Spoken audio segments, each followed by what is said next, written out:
Ayo. Pull. Oh. Ya.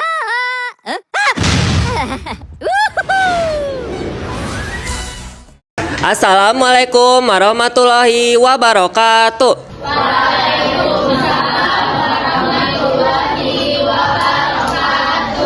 Di sini kita akan mempresentasikan penerapan Pancasila ke-1, ke-2, dan ke-5 yang sesuai dengan tujuan UUD di lingkungan pedagang kaki lima. Perkenalkan, nama saya Bintang Naryagani sebagai moderator. Perkenalkan, saya Aman sebagai kameramen. Perkenalkan, saya Khalil sebagai kameramen. Perkenalkan, saya Salva sebagai pembaca materi ke-1. Perkenalkan, saya Keisha sebagai pembaca materi sila kedua. Perkenalkan, nama saya Tazia sebagai pemegang materi. Perkenalkan, nama saya Meifaresa Kirantiani sebagai tanggung jawab 1. Perkenalkan, nama saya Prisca Mustika Triana sebagai tanggung jawab 2. Perkenalkan, saya Natia Sepeda Sakti sebagai pemateri kedua. Penerapan Pancasila ke-1 akan dibacakan oleh Salpa Mutia. Penerapan sila ke-1, menurut hasil wawancara kami, penerapan Pancasila sangat terasa dalam kehidupan pedagang kaki lima. Sila pertama, ketuhanan yang Maha Esa, tercermin dari kebiasaan pedagang, salah satunya pedagang es teh poci, yang tetap berdoa dan beribadah di sela-sela bekerja. Mereka percaya bahwa rezeki datang dari Tuhan dan penting menjaga kejujuran dalam berdagang. Tantangannya, meskipun nilai-nilai Pancasila sudah banyak diterapkan oleh pedagang kaki lima, masih bisa tantangan nyata dalam menjalankannya di lapangan. Pada sila pertama, ketuhanan yang Maha Esa, tantangannya adalah padatnya aktivitas dagang yang sering membuat pedagang lupa waktu ibadah. Ada pula pedagang yang terlalu fokus mencari untung hingga mengabaikan nilai kejujuran. Selain itu, tidak semua lingkungan berdagang mendukung suasana toleransi antar umat beragama, terutama jika belum saling mengenal. Solusinya, untuk sila pertama, ketuhanan yang Maha Esa, solusinya adalah dengan menjaga keseimbangan antara bekerja dan beribadah. Pedagang bisa mengerti waktu agar tetap dapat sholat atau berdoa di sela kesibukan. Komunitas pedagang juga bisa saling mengingatkan soal pentingnya menjaga kejujuran dan keberkahan dalam usaha. Selain itu, membangun sikap saling menghormati. Keyakinan orang lain akan memperkuat rasa toleransi antar pedagang dari latar belakang berbeda. Selanjutnya, penerapan Pancasila kedua akan dibacakan oleh Keisha. Penerapan sila kedua, menurut hasil wawancara kami, kemanusiaan yang adil dan beradab tampak dari sikap kebersamaan dan kerjasama antar pedagang. Dalam wawancara, pedagang ketupat mengatakan bahwa meskipun jenis dagangannya sama, mereka tidak saling iri karena mereka percaya bahwa rezeki sudah diatur. Mereka saling bersosialisasi, saling bantu jika ada kesulitan, dan menciptakan suasana berdagang yang rukun dan damai. Tantangan sila kedua. Untuk sila kedua, kemanusiaan yang adil dan beradab, tantangannya adalah persaingan yang kadang tidak sehat. Meskipun banyak pedagang yang percaya bahwa rezeki sudah diatur, tetap ada sebagian yang merasa iri jika dagangan tetangga lebih laris. Kadang jika komunikasi antar pedagang kurang baik, rasa kebersamaan bisa memudar dan memicu konflik kecil. Solusi sila kedua. Dalam sila kedua, kemanusiaan yang adil dan beradab, solusinya adalah menumbuhkan rasa kebersamaan. Melalui komunikasi yang baik, pedagang bisa membentuk kerjasama agar lebih mudah saling bantu dan mendukung satu sama lain. Hal itu menumbuhkan rasa peduli dan solidaritas. Dan selanjutnya, sila kelima akan dibacakan oleh Asa. Penerapan sila kelima, yaitu keadilan sosial bagi seluruh rakyat Indonesia, diterapkan melalui pemberian harga yang wajar dan porsi yang sesuai.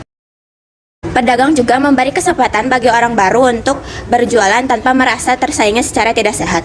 Semua mendapat ruang yang setara untuk mencari nafkah. Pada penerapan ini, masyarakat pasti akan mendapat tantangan. Tantangan muncul dalam bentuk ketimpangan, peluang, dan lokasi. Masih ada pedagang yang memonopoli area strategis atau menutup akses bagi pedagang baru. Di sisi lain, pedagang kadang merasa tidak diperlakukan adil jika harga dan porsi tidak sesuai. Hal ini bisa menurunkan kepercayaan dan menimbulkan ketegangan antara pedagang dan pembeli. Solusinya adalah dengan berbagi kesempatan yang adil dalam hal tempat jualan dan pelanggan. Pengelola pasar atau lingkungan setempat dapat membuat aturan yang adil mengenai pembagian lokasi, serta mendorong pedagang agar tidak bersikap egois. Keadilan terhadap pembeli yang bisa terus dipertahankan melalui prinsip kejujuran dan kesetaraan. Penerapan ini akan memberikan dampak negatif dan positif kepada masyarakat. Dampak positifnya adalah adanya kepercayaan dari pelanggan karena diperlakukan adil, pemberian harga yang wajar dan porsi yang sesuai, serta sikap pedagang yang tidak pilih kasih membuat pelanggan merasa dihargai. Di sisi lain, semua pedagang mendapatkan kesempatan yang sama untuk berkembang tanpa merasa tersisih. Dampak negatifnya muncul ketika pedagang tidak memberi harga dan porsi yang adil. Pembeli bisa merasa ditipu dan kehilangan kepercayaan. Pelanggan juga bisa saling berebut tempat strategis dan tidak memberi ruang bagi yang baru mulai usaha, yang akhirnya menimbulkan kesenjangan dan ketidaksetaraan. Kesimpulan, penerapan Pancasila dalam kehidupan sehari-hari para pedagang kaki lima membuktikan bahwa nilai-nilai umur bangsa tidak hanya hidup di dalam dokumen negara, tetapi juga dalam tindakan sederhana sehari-hari. Sila pertama menumbuhkan sikap religius dan jujur dalam berdagang. Sila kedua membentuk kebersamaan dan rasa kemanusiaan antar pedagang. Sementara sila kelima mengajarkan pentingnya keadilan dan kesetaraan dalam mencari nafkah. Meskipun penerapan tersebut masih menghadapi beberapa tantangan, namun melalui solusi yang bersifat kekeluargaan, tantangan-tantangan tersebut dapat diatasi.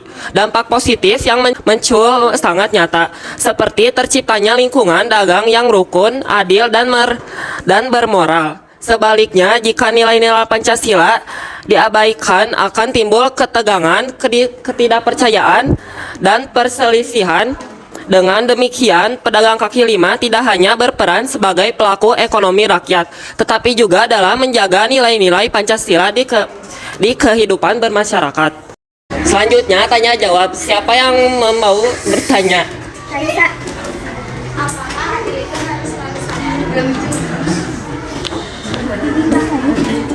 Siapa lagi? Husna. Tapi gimana kalau pembeli memberikan porsi lebih banyak untuk pelanggan langganan sebagai bentuk penghargaan? Apakah itu juga termasuk tidak adil? Satu lagi siapa? Cara mengatasi konflik persaingan tidak sehat. Untuk pertanyaan pertama, pertanyaan Raisa, apakah adil itu harus sama?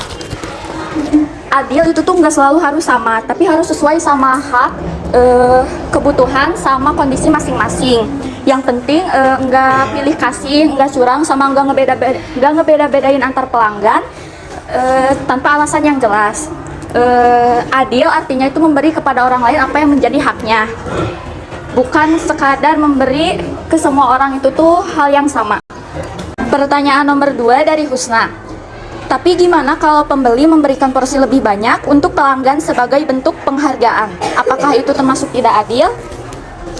Memberi bonus kepada pelanggan tetap bisa dianggap wajar selama tidak merugikan pelanggan lain.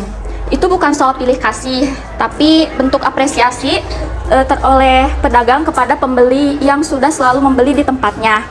Jadi masih dianggap adil selama pemberian bonus tersebut itu tuh transparan dan gak mencurangi pembeli lain.